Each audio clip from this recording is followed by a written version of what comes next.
Hello, this is Mr. Stein, and in this video, we're going to take a look at example number 1 from section 7.4, using substitution strategy to solve a system of linear equations. So you should be able to isolate a variable, any variable in a linear function, and solve a system of linear equations by substituting in. In example 1, we're going to see how to do just that. So example 1, solve this linear system. All right, so we're going to go through the steps. Step 1, identify variable to isolate. I'm going to say identify and isolate variable. That's step number 1. So let's take a look here at this linear system and let's identify one of the variables to isolate. And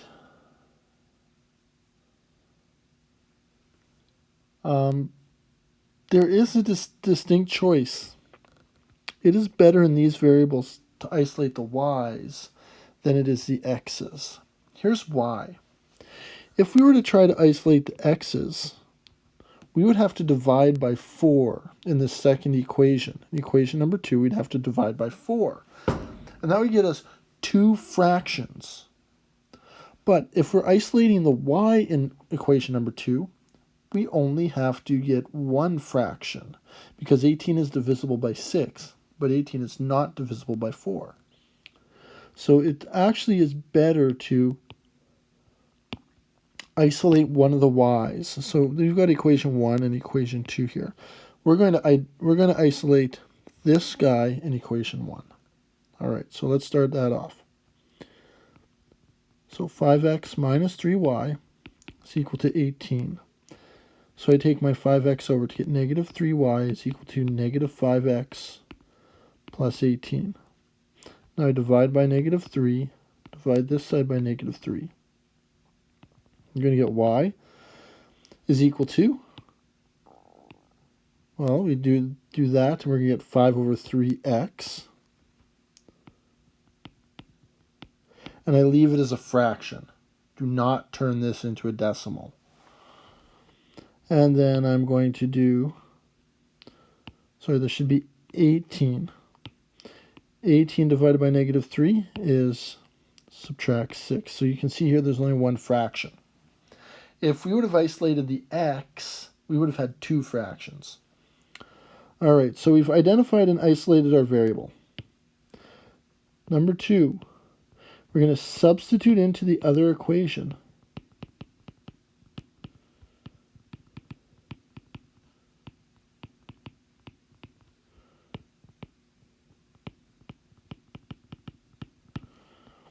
So we take this 5, negative 5/3 x, minus 6, or positive 5/3 x. We put it in for y in our other equation. All right, now I'm going to try and do this color-coded. So we have 4x minus 6 brackets equals 18.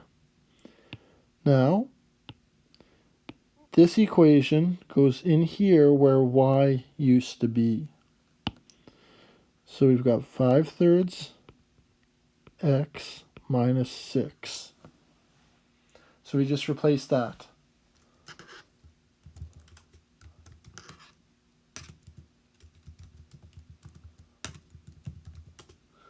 Now that we've substituted into this other equation, our third step is to solve. So to solve, we multiply this 6 in to our equation to get 4x, and that will become minus 10x minus 36 is equal to 18.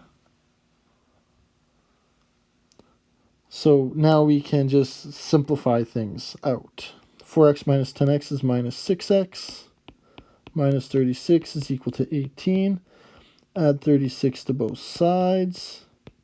18 plus 36 is 54, so minus 6x is equal to 54. Divide both sides by negative 6. we get x is equal to minus 9. So that is one part of our solution.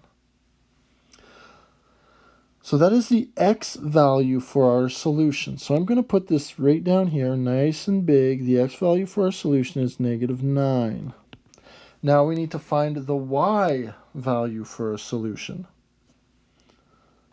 Okay, so 4. Sub back in into an equation, doesn't matter which one, to find the other variable.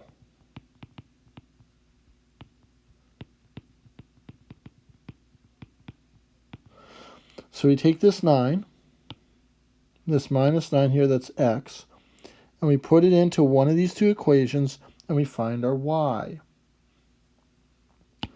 So I'm going to do in the second equation, 4 times minus 9 minus 6y is equal to 18. 4 times minus 9 is minus 36. It's equal to 18. I add 36 to both sides. And I get minus 6y is equal to 54. Exactly like we found before. Y is equal to 9. Sorry, minus 9. So there's our point where they intersect. Minus 9 and minus 9. Now we need to check this somehow. Well, we can verify it algebraically, and I'm running out of space here. I'm going to verify it in the first equation. I'm going to put minus 9 and minus 9 in and see if this works. I've got a funny feeling it doesn't. I just feel like I've messed this up. So let's do this. 5 times minus 9 minus 3 times minus 9. Does that equal 18? Question mark. Well, that's minus 45 plus 27. Does that equal 18? Heck no. No, it doesn't. Minus 45 plus 27 is equal to minus 18. Does not equal 18. I did something wrong.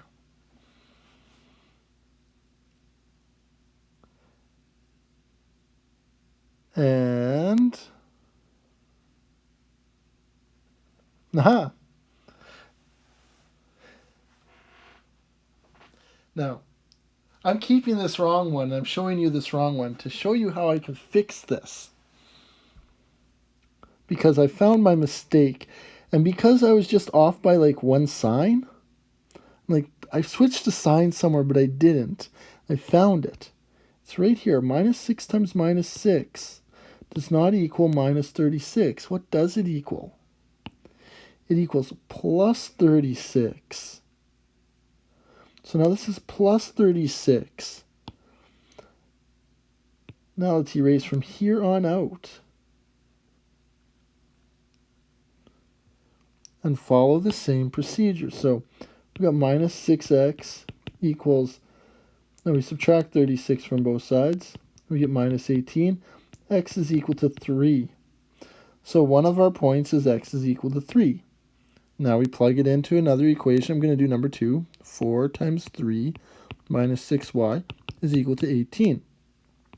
12 minus 6y is equal to 18. Negative 6y is equal to 6. Y is equal to 1. So there's my solution point, 3 and 1. Now, do you see why it's important to verify? So now I'm going to verify it in question number 1. So 5 times 3 minus 3 times 1 is equal to 18. Well, you got 15 minus 3 equals 18. Well, no, it doesn't. And you're like, why doesn't that work? I'll take a look here. This should be negative 1. Y should be negative 1. And then this becomes negative 1. This becomes plus 3 up here. And now it does work. So 3 comma minus 1. That is my solution. I'm going to rewrite it out in a nice way. 3 comma minus 1. So as you can see, you can make mistakes. It's a long process. But if you verify your answer at the end and it doesn't work out, you can go and find your mistakes. All right, so this point here would be where these two equations cross in their graphs. It is the point that satisfies both equations.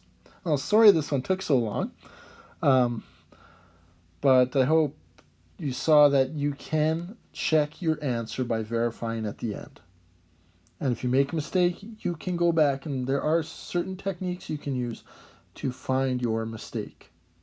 Like seeing if you swapped a sign, because that seems to happen a lot in this question. I did it twice. Well, sorry for taking so long.